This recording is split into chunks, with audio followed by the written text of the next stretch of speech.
아시안 게임이 어제 폐막식을 했죠. 1951년에 아시안 게임 제1회 아시안 게임이 인도 뉴델리에서 열린 이래로 해마다 4년에 한 번씩 이렇게 아시안 게임이 열리고 있습니다. 금년엔 우리나라 인천에서 아시안 게임이 열렸는데요. 우리나라가 금메달 79개로 종합 2위를 차지했습니다. 일본이 3위인가 그런데 일본하고도 메달 차이가 엄청 많이 나더라고요. 북한이 12위권 밖에 있었는데 이번에 인천 아시안 게임에서는 아마 그래도 우리 민족, 우리 동포가 응원을 많이 해줘서 그런지 메달을 많이 땄어요. 11개 획득했나요? 그래서 종합순위 7위로 10위권 안으로 이렇게 바짝 들어왔습니다. 우리나라하고 북한하고 만약에 통일이 된다면 그것만 해도 금메달이 90개가 되겠죠? 남자 축구 휩쓸고 여자 축구 휩쓸고 그러면은 아시아의 최고 아주 스포츠 강국이 될 텐데 마침 또 북한에서 최고위급 정치인들이죠. 이 사람들 뭐 3사람이 와가지고 아주 좋은 일이 있을 것 같다는 그런 이야기들이 있고요. 아주 전 세계에서 비상한 관심이 모아지고 있습니다. 이번 아시안 게임을 통해서 여러 가지 뉴스거리들이 많이 있었던 것 같아요. 저는 뉴스를 텔레비전이 없으니까 중계를 잘 하나도 본 것은 없습니다만은 이번 폐막식 때까지 이렇게 큰 행사를 우리나라에서 하면서 우리나라가 국제적인 위상도 높아지고 또 우리나라가 많은 외국인들 오는 사람들한테 또 복음도 전가할 수 있는 그런 기회가 되었을 것 같다는 그런 생각이 듭니다. 또 정치적으로도 북한과 우리 대한민국이 이번 기회에 좀 화해 무드로 더 나아가서는 또 통일까지 이렇게 되었으면 좋겠어요. 지금 아시안 게임은 폐막이 되었습니다만 지금 한참 동네마다 축제의 시기입니다. 진주에서는 개천예술제 하고 있고요. 유동축제 한다고 잔뜩 띄워놓고 하동 북천에는 코스모스 축제, 진주 대평에도 코스모스 축제, 산청에도 한방 약초 축제, 그냥 가는 데마다 다 이렇게 축제들이 열리고 있는데, 웰빙 바람 불면서 어떻게든지 자기네 그 지방자치단체, 자기네 마을, 자기네 고장, 자기네 그 시군, 이걸 좀 이렇게 좀 띄워보자. 분위기를 좀 띄워서 백성들을, 국민들을 좀 행복하게 해보자. 그래서 막 축제를 여는 건데요. 축제 중에 제일 크고, 제일 행복하고, 제일, 아주 그냥 뜨거운 축제는 오늘 여러분들 이 자리에 나와서 하나님 앞에 드리는 이 예배의 축제가 가장 큰 축제인 줄 믿습니다. 할렐루야. 이 예배의 축제만큼 더 큰 축제는 없습니다. 믿습니까? 한번 옆에 계신 성도님하고 인사해 봅시다. 오른손 잡고서 악수하면서 안녕하세요. 왼손으로 또 이렇게 잡고 오른손은 그대로 붙들고 왼손으로 반갑습니다. 자, 양손을 흔들면서 주님의 이름으로 사랑합니다. 할렐루야. 예, 좋습니다. 혼자 앉으신 분은 또 저렇게 멀리 걸어가서 또 잘하셨습니다. 그렇게 해야 돼요. 그래서 우리 사람과 사람의 마음이 먼저 열리고 그래야 또 하나님과 우리 사이의 마음도 열리고 하나님 앞에 드리는 예배가 온전히 연락될 줄 믿습니다. 할렐루야. 그동안 인터넷이나 이 모바일, 이 핸드폰 같은 걸로 우리 칠정교회 설교를 시청하셨던 많은 분들이 거의 한 주간의 설교 보시는 분이 제가 이렇게 조회수를 보니까 우리 카페하고 그걸 뭐라 그럽니까? 요즘 유튜브라고 그러죠. 유튜브하고 올라가서 조회수 다른 사람들 퍼가서 올라간 건 그건 뭘 알 수는 없고요. 그 두 개를 이렇게 도합해 보면 한 700건 한 적어도 500건에서 700건 이상 이렇게 막 조회수가 올라가고 점점 이제 많이 올라가더라고요. 처음엔 100건, 200건, 그러더니 300건, 400건, 지금 500건, 700건. 지난주 700건 이상 올라갔더라고요. 그래서, 지리산 자락에 있는 작은 교회지만, 우리 칠정교회 설교를 보시고 은혜 받으시는 분들이 많구나. 그래서 제가 또 설교를 준비할 때 또 더 많이 신경을 써서 이렇게 준비를 하게 되고요.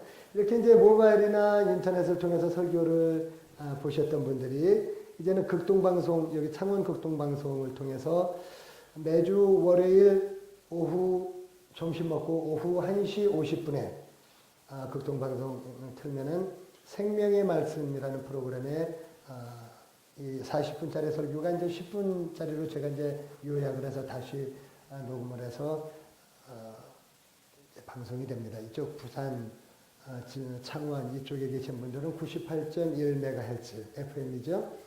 또 이 진주 쪽엔 중계소가 이번에 새로 세워졌어요. 92.5MHz. 그래갖고 극동방송을 통해서 우리 칠정교회 설교를 다시 보실 수 있습니다.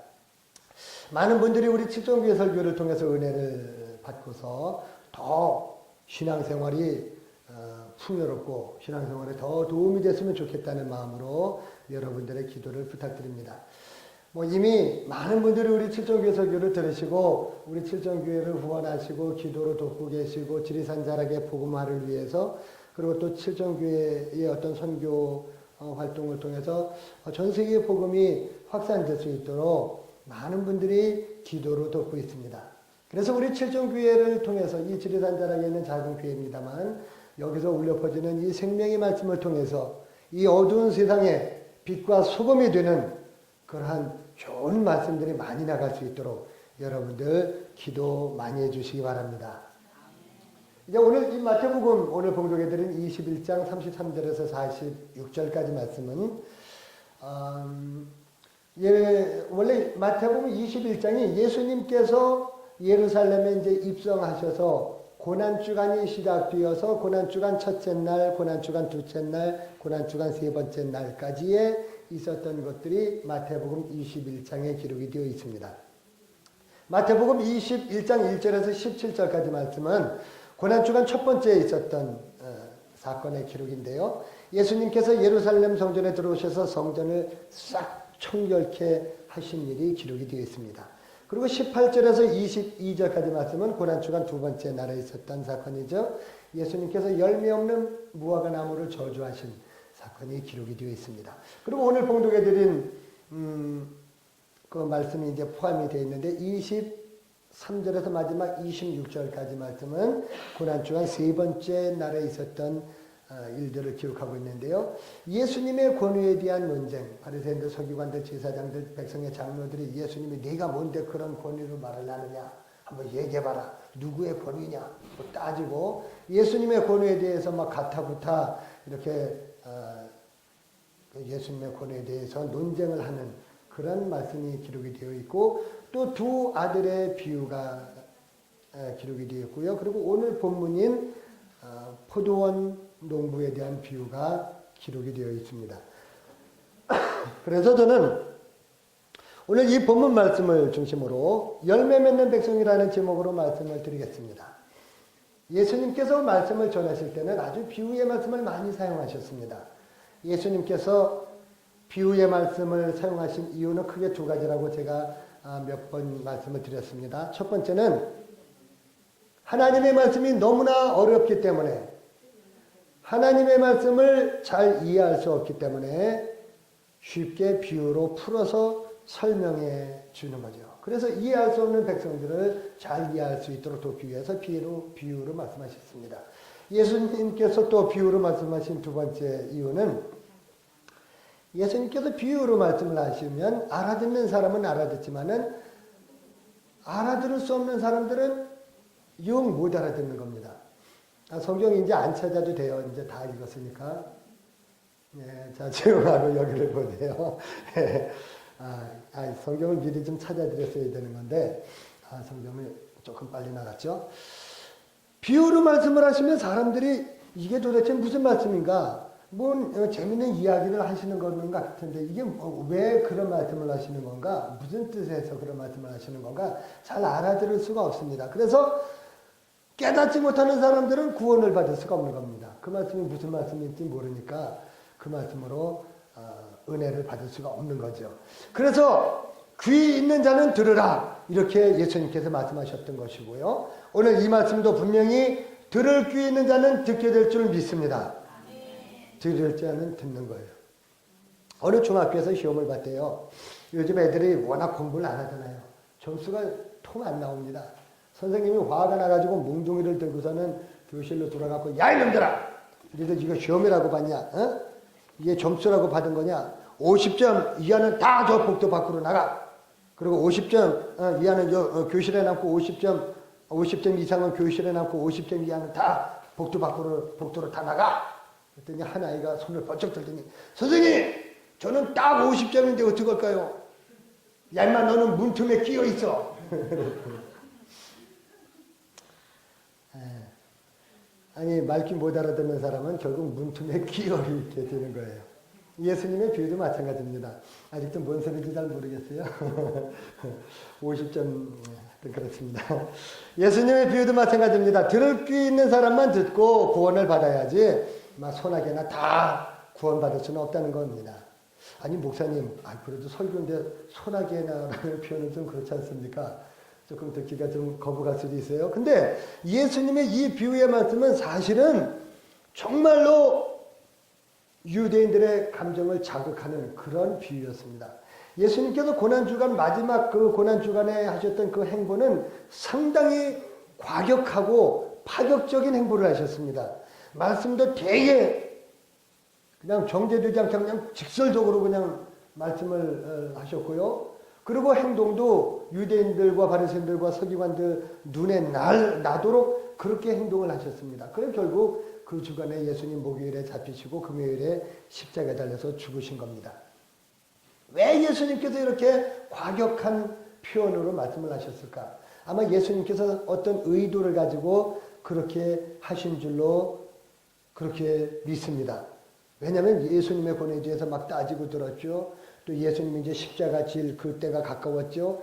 이제는 예수님께서 하신 말씀 다 하시고 하시고 싶은 행동 다 하시고 그리고 뜻을 이루시고 주시는 거죠. 이제 오늘 본문 말씀 여러분들 잘 아는 내용입니다. 예수님께서 포도원 농부에 대한 비유 말씀하시게 되는 바로 이 앞부분에 두 아들에 대한 비유 말씀을 하셨는데요. 여러분 아시죠? 어떤 사람에게 두 아들이 있었습니다. 아버지가 큰아들에게 말씀하시기를, 얘야 오늘 포도원에 가서 좀 일 좀 했으면 좋겠다. 그랬더니 큰아들이 뭐라고 대답해요? 예 아버지 알겠습니다. 근데 갔어요 안 갔어요? 안 갔습니다. 그 설교하면 우리 제일 좋아하는 사람은 우리 혜상입니다. 우리 혜상이가 둘째 아들이어갖고 첫째 아들이 그렇게 들었다면 아주 자기는 아주 되게 좋아하고 자기는 나중에 했다고 이제 이야기를 하더라고요. 안 갔습니다. 근데 아버지가 이제 둘째 아들에도 말을 했습니다. 뭐라고 명령하니? 또 그와 같이 말하니. 형에게 명령했던 것처럼 똑같이 명령했습니다. 근데 둘째 아들이 뭐라고 대답해요? 실수이다. 이건 뭐 생각해 볼 것도 말고 없이 그냥 무조건 싫다는 거예요. 근데 둘째 아들이 가만히 생각해 보니까 아무래도 자기가 아버지한테 좀 너무했던 것 같아요.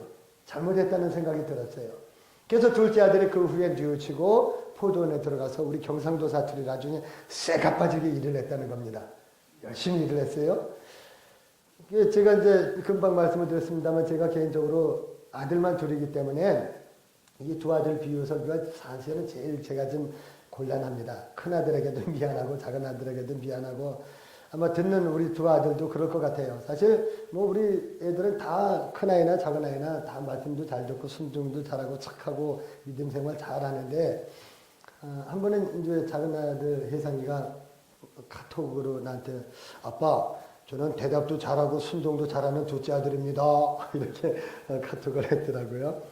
근데 이 예수님의 비유는 뭐 큰 아들 들으라고 작은 아들 들으라고 그 얘기가 아니라 이스라엘 백성, 하나님의 택한 이스라엘 백성, 선민이라고 하는 그들과 그렇지 못한 이방 백성들을 비유로 하신 말씀입니다. 집 나갔다 들어와 이 탕자 비유도 마찬가지입니다. 둘째 아들이 아버지에게 띠를 써서 미리 앞당겨서 유산을 다 물려받았습니다. 그리고 외국에 나가서는 허랑방탕하게 다 써버리고 빈털터리가 돼가지고 돌아왔습니다.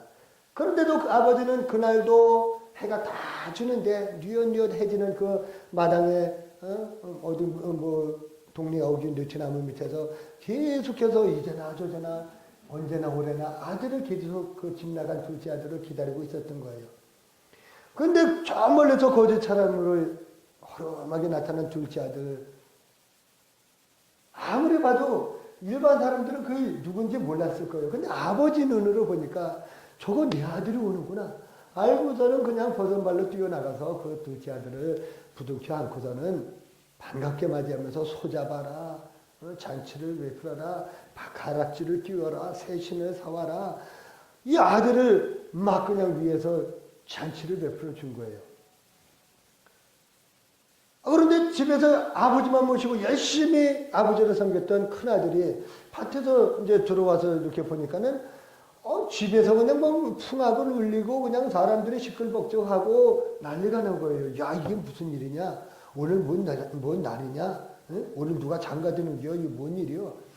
그랬더니 그 하인이 오더니, 아이고 도련님, 집 나갔던 둘째 도련님이 들어오셨잖아요. 아, 그게 아버님께서 이렇게 기쁘셔갖고 잔치를 열고 계시다케라. 조용히 그러는 거예요. 그 소리를 듣자마자 큰아들이 그냥 피가 거꾸로 도는 것 같았습니다. 왔다 무엇이여? 시방 그 말이 참말이야? 아, 그러니까 아버지는 곁에서 죽어라고 일만 하고 있던 이 시골 농사꾼같이 이렇게 늙어가는 큰아들은 내비두고 말이요. 나한테는 생전 송아지 새끼는커녕 염소 새끼 한 마리 안 잡아주면서, 아, 그런 양반이 시방 뭐라고라? 아, 집 나갔다가 집 말아먹고 온 둘째 아들한테 잔치를 한다는 말이요? 막 화를 내는 거예요. 도저히 이게 용납할 수가 없었고 이해가 없었습니다. 근데 아버지의 마음은 그게 아닌 거예요. 이 집 나갔던 둘째 아들이 쫄딱 망해서 들어왔으니까 불쌍해서 그랬을까요? 아닙니다. 집 나갔던 이 둘째 아들이 만약에 사업에 성공해서 뭐 떼부자가 되어서 무슨 외제차 끌고 들어왔어도 아버지는 집 나갔던 아들이 들어왔다는 것만으로 기뻐하시는 거예요. 할렐루야. 둘째 아들은요, 이미 아버지한테 대못을 박은 사람입니다. 외국에 나가서 사업 성공하고 외제차를 끌고 들어와도 그놈은 이미 죄인이고 아버지를 떠난 죄인이고 아버지 마음에 대못을 박은 돌이킬 수 없는 죄인입니다. 아버지의 명령을 어기고 아버지의 유산을 강탈하다시피 해가지고 나갔잖아요. 집 나간 아들이 아무리 성공을 했어도, 그러니까 그건 성공을 했든지 성공을 안 하고 망했든지 그건 문제가 되지 않아요. 중요한 것은 아버지께로 돌아왔다는 겁니다. 할렐루야. 아버지께로 돌아왔어요. 근데 큰아들은 아버지 곁에 있으면서도 항상 불만이었습니다. 뭐가 그렇게 불만이었는지 하루 종일 일을 하면서도 기쁨이 없었습니다. 죽어라 그냥 송아지처럼 소처럼 일을 했는데 행복하지 않았습니다. 그냥 맞아들으니까 당연히 아버지 모셔야 되는 거고 아버지가 시키니까 마지못해 나가서 일하는 거지 마음에 기쁨이 없어요. 여러분들 신앙생활 하시면서도 가끔 그럴 때가 있습니다. 내가 열심히 주일 잘 지킵니다. 헌금도 참 열심히 합니다. 나 못지않게 봉사도 하고요. 여러 가지로 봤을 때 나는 교회 정말 열심히 해요. 신앙생활 잘해요. 근데 이상하게 마음에 기쁨이 없어요. 마음에 기쁨이 없어요. 감사가 없습니다. 서서히 내가 큰아들이 되어가고 있다는 증거입니다. 큰아들은 자기 동생을 늘 비판합니다. 쟨 저래서 안 되고요. 쟨 저래서 못 됐고요. 저래서 죄인이고요. 쟨 저래서 심판받아야 되고요. 사사건건 남의 단점만 보이는 거예요. 신앙생활하면서도 남의 단점이 보이고 누구 성도의 잘못이 보이고 저렇게 저따위로 신앙생활해서 되겠느냐. 야, 저 뭐 어쩌냐. 이렇게 그런 마음이 자꾸 든다면은 맞아들 마음을 닮아가는 겁니다. 우리가 구원받은 것은 우리가 하나님의 자녀이고 또 하나님의 백성이 된 것은 이것은 전적인 하나님의 섭리고 하나님의 은혜 때문인 줄 믿습니다. 우리가 노력해서 되는 것도 아니고 우리가 애써서 되는 것도 아니고 헌금 많이 하고 무슨 우리가 성실해서 우리가 구원받은 것이 아니란 말입니다. 예수님이 비유의 취지가 다 거기에 그런 의미에서 말씀하신 겁니다. 포도원에 나가서 일하라고 시켰던 이 두 아들, 이 비유도 마찬가지입니다. 대답하는 것이 중요한 것이 아니고 말씀을 듣고 행하는 것이 중요하다는 겁니다. 순종 물론 중요하죠. 순종은 중요합니다만은 그러나 그보다 더 중요한 것은 돌이키고 회개하는 것, 이것이 정말로 중요하다는 겁니다. 할렐루야. 그래서 예수님께서 이 두 아들 비유 말씀하시고는 그 둘 중에 누가 아버지의 뜻대로 하였느냐라고 물으셨어요. 그랬더니 대제사장들이 백성의 장로들이 뭐라고 대답하여? 둘째 아들입니다. 그때 예수님께서 기다리셨다는 듯이 말씀하시기를 내가 진실로 너희에게 이르노니 세리와 청녀들이 너희보다 먼저 하나님의 나라에 들어가리라 이렇게 선포하셨습니다. 이 말씀은 뭘 뜻이에요? 너희가 하나님의 백성들 유대인이라고 하지만은 너희가 내 말대로 순종하고 행하지 아니하면 아무리 너희가 대제사장, 백성의 장로, 서기관, 너희가 뭐 바리새인이라 할지라도 너희들이 손가락질하는 저 세리와 청녀들만 못하다. 너희가 죄인이라고 하는 저 세리와 청녀들만도 못하다. 얼마나 충격적인 말씀인지 모릅니다. 그리고 예수님의 비유는 여기서 끝나지 않습니다. 예수님께서는 다른 한 비유를 더 들어봐라 이렇게 말씀하시면서 오늘 본문 말씀 포도원 농부에 대한 비유 말씀을 하신 겁니다. 한 집주인이 포도원을 만들었습니다. 도둑이나 짐승이 들어오지 못하도록 산 울타리를 쳤습니다. 그리고 포도 열매를 이제 다 수확을 하면 그 즙을 짜야 되니까 포도즙을 짜는 틀을 또 만들었습니다. 그리고 도둑이 오나 안 오나 감시할 수 있도록 멀리 내다보이는 망대를 또 지었습니다. 돈을 어마어마 들였습니다. 많은 투자를 했습니다. 왜 그랬을까요? 오직 하나, 포도 열매를 수확하기 위해서입니다. 포도 열매 수확하려고 엄청난 투자를 했습니다. 이제 시간이 많이 흘러서 이 포도원 주인이 자기가 만든 포도원을 다 농부들에게 맡기고 자기는 뭐 일이 있어서 타국으로 외국으로 이제 떠났습니다.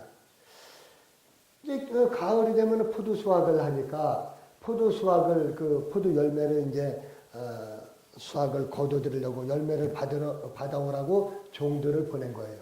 종들을 보냈는데 아주 종들이 농부들에게 포도 열매를 받으러 갔더니 이 농부들이 이 종들을 하나는 심히 때리고 하나는 죽이고 또 하나는 돌로 쳐서 내쫓아버리고 그렇다는 거예요. 이 주인이 왜 이러지 이거 아니다 싶어서 이번에는 더 많은 종들을 보냈습니다. 그런데도 이번에도 또 마찬가지로 심히 때리고 돌로 치고 죽이고 그래서 온갖 만행을 저지르고 종들을 다 내쫓아버린 거예요. 주인이 가만히 생각하니까 야, 안 되겠다. 이제 내 아들을 보내야 되겠다. 설마 내 아들한테는 잘하겠지. 주인의 아들인데 내 아들한테는 존대하지 않겠는가. 이렇게 생각을 하고 아들을 보냈습니다. 그런데 이 악한 농부는 옳지. 아들이 왔구나. 이 아들은 이 상속자가 아니냐. 이 아들만 없애버리면은 이 모든 포도원은 다 우리 것이 될 것이 아니냐. 이렇게 생각을 하고 아들을 죽이자. 그리고 그의 유산을 차지하자. 악한 농부들이 그렇게 계획을 하고 종들을 죽였던 그 포도원 농부들이 이번에 아들까지 죽여버렸습니다. 예수님께서 그 비유 말씀을 하시고선 물으셨습니다. 자, 그러면 포도원 주인이 올 때에 그 농부들을 어떻게 하겠느냐?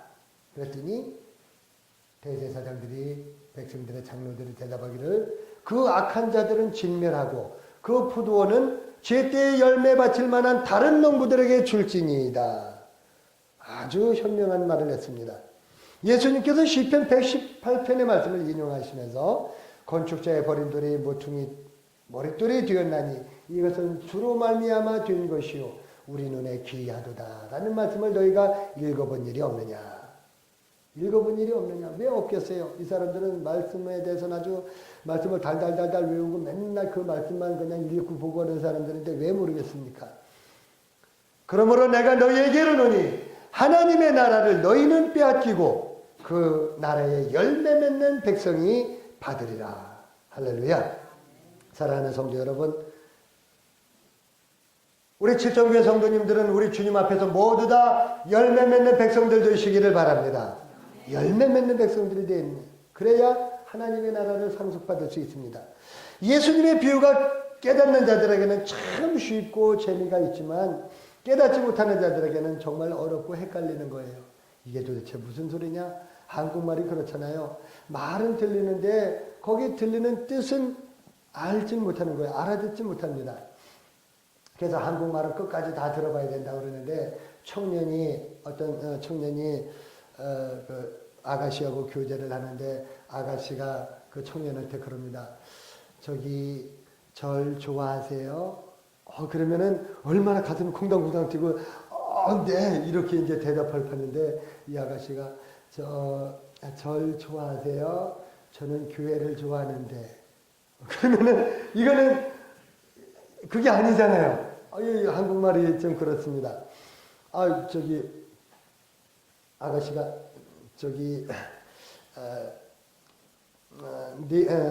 네가 정 원한다면 그러면 남자는 침을 꼴깍 삼키겠죠. 근데 이 아가씨는 네가 정 원한다면 난 네모할게. 넌 원해. 난 네모할게. 네가 정말 원한다면 난 네모. 썰렁한 거예요. 예. 그런 게 참 많잖아요. 남자 여자 만나서 남자가 말을 합니다. 난 절대로 보낼 수 없어. 가위낼 거야. 보낼 수 없어. 가위낼 거야. 참 그만해야 되겠다. 하여튼 한국말은 알아듣기가 어렵습니다. 끝까지 들어야 다 알아듣는데 예수님의 비유 말씀은 끝까지 다 들어도 잘 이해가 안 되는 것이 예수님의 말씀입니다. 그만큼 예수님의 말씀 속에는 심오한 진리가 숨어 있고 하나님의 뜻이 숨어 있기 때문에 그 말씀으로 구원받는 사람이 있고 그 말씀으로 심판받는 사람이 있습니다. 그래서 예수님의 말씀 속에는 찌르는 가시가 있다. 예수님의 이 비유의 말씀 속에는 두드리는 방망이가 있다. 망치가 있다. 이 말씀에 부딪혀서 깨지는 자는 복을 받게 되는 줄 믿습니다. 예수님의 말씀이 떨어질 때에 오늘 이 본문 말씀에 44절 말씀에 이 돌 위에 떨어지는 자는 깨지겠고 이 돌이 사람 위에 떨어지면 그를 가루로 만들어 흩으리라. 44절 말씀처럼 하나님의 말씀이 떨어질 때에 아멘 하로 받으면 복이 되는 줄 믿습니다. 하나님의 말씀으로 생명을 누리고 복을 받는 사람들은 말씀 앞에 깨어지는 사람들입니다. 하나님의 말씀이 떨어질 때 맹숭맹숭한 사람들은 은혜 받을 수 없습니다. 하나님의 말씀이 떨어지기가 무섭게 그 말씀을 나의 말씀으로 받을 때에 그 말씀이 은혜가 되고 생명이 되는 줄 믿습니다. 신명기 6장 5절 말씀에 이스라엘아 들으라. 우리 하나님 여호와는 오직 유일한 여호와시니 너는 마음을 다하고 뜻을 다하고 힘을 다하여 네 하나님 여호와를 사랑하라. 신명기 6장 5절 이 말씀을 쉐마라고 부릅니다. 이 말씀은 누구에게나 쉐마입니다. 그러나 특별히 나에게만 주시는 말씀이 있어서 그 말씀을 레마라고 이렇게 부르는, 요즘 그렇게 불러요. 다른 사람들은 몰라도 이 말씀은 나에게 주시는 말씀이야. 그러면 그 말씀이 나에게 레마인 거예요. 원래 이 레마라는 말이 똑같은 말이 저 네덜란드에도 레마라는 말이 있는데 나의 어떤 그런 뭐랄까 삶의 모토, 어떤 뭐 표어 이런 걸 레마라고 그럽니다. 네덜란드 말로도 레마라고 그러는데 정말 이 말씀은 나의 말씀이야 했을 때 그 말씀이 레마가 되는 거예요. 요즘 뭐 레마 뭐 어쩌고 하는 그런 이단들이 있어서 좀 문제가 되기는 합니다만, 그러나 어쨌거나 모든 말씀들 다 여기 여러분들이 앉아서 듣고 있지만 이 말씀이 나에게 주시는 말씀으로 듣는 사람은 그 말씀이 레마가 되어서 나에게 구원과 생명과 은혜가 될 줄 믿습니다. 하나님의 말씀은 살아있습니다. 하나님의 말씀은 활력이 있습니다. 좌우의 날선 어떤 것보다도 예리해서 이 말씀이 우리의 혼과 영과 관절과 골수로 찔러 쪼개기까지 한단 말입니다. 그 하나님의 말씀이 우리의 마음의 생각과 뜻을 다 판단하시는 줄 믿습니다. 하나님의 말씀이 역사하도록 내 마음을 여셔야 돼요. 그리고 그 말씀이 나에게 레마의 말씀이 되어서 나에게 생명의 말씀이 될 수 있도록 여러분들 그 말씀을 받으시기를 바랍니다. 오늘도 말씀 위에 떨어져서 산산조각이 난 분들도 있을 거예요. 그러나 아직까지 말씀 위에 떨어지지 않은 사람들은 이 말씀이 여러분 심령 위에 떨어져서 내가 말씀 위에 떨어지지 못하면 이 말씀이 나의 위에 떨어져서 우리를 가루로 만들어서 흩어버린다고 말씀하셨습니다. 여러분 그렇게 되면 큰일 나겠잖아요. 그러기 전에 우리는 정말 열매 맺는 백성이 되어서 우리 사랑하는 칠천교회 성도 여러분, 그리고 인터넷으로 우리 칠천교회 성도 모두 함께 이 설교를 듣는 우리 네티즌 여러분, 오늘 이 말씀으로 정말 열매 맺는 백성이 되어서 하나님의 나라를 상속받는 은혜를 누리시기를 주의 이름으로 축원합니다. 기도하겠습니다. 하나님 아버지 은혜를 감사합니다. 포도원 농부의 비유는 너무나 우리가 이해하기 어렵고 또 그냥 이야기로만 듣고 넘어가기 쉬운 말씀인데, 이 말씀이 내가 이 말씀 위에 떨어져서 그 말씀으로 은혜를 받지 못하면 하나님의 말씀이 나에게 떨어져서 산산조각내서 흩어버리라고 말씀하신 이 무서운 말씀이 숨어 있는 것을 우리가 깨닫게 하시고, 언제든지 하나님의 말씀이 들려질 때에 그 말씀이 나에게 레마의 말씀이 되어서 그것으로 생명을 누리고 영원한 하나님 나라의 열매 맺는 백성으로 들어갈 수 있도록 도와주시옵소서. 예수님의 이름으로 기도하옵나이다. 아멘.